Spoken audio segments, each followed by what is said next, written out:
इस बिजली को भी अभी ही कटनी थी। कल हमारी परीक्षा है माँ। ये बिजली गर्मियों में बहुत परेशान करती है, ऊपर से मच्छर इतने काट रहे हैं। मैं हाथ पंखे से पंखा कर तो रही हूँ बिटिया, तू पढ़ना, मैं जागी हूँ। नहीं माँ, रात बहुत हो गई, आप आराम करिए। लाइए आप ये पंखा मेरे हाथ में दे दीजिए।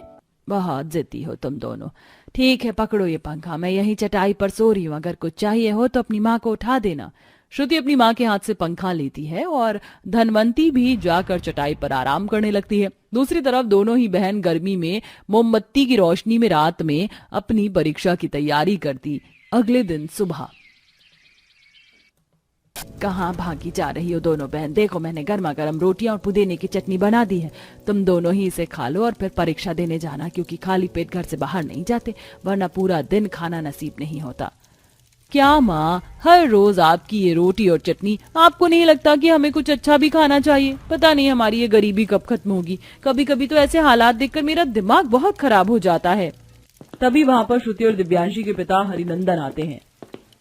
मैं समझ सकता हूँ बेटिया, बुरा लगता होगा।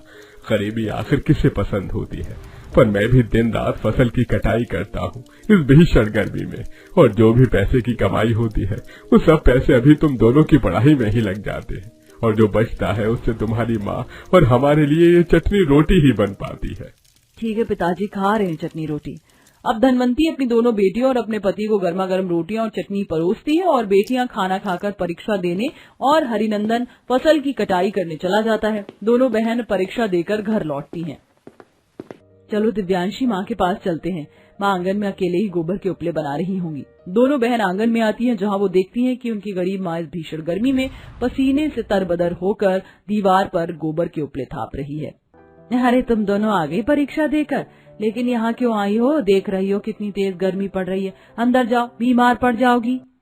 और आप बीमार नहीं पड़ेंगी क्या इस धूप में? आपका शरीर पत्थर का है क्या? हटिए यहाँ से। हम दोनों बहन मिलकर ये गोबर के उपले थाप देते हैं दीवार पर। दोनों बहन अपनी माँ को घर के अंदर भेज देती हैं और कड़ी धूप में गोबर के उपले बनाने लगती हैं।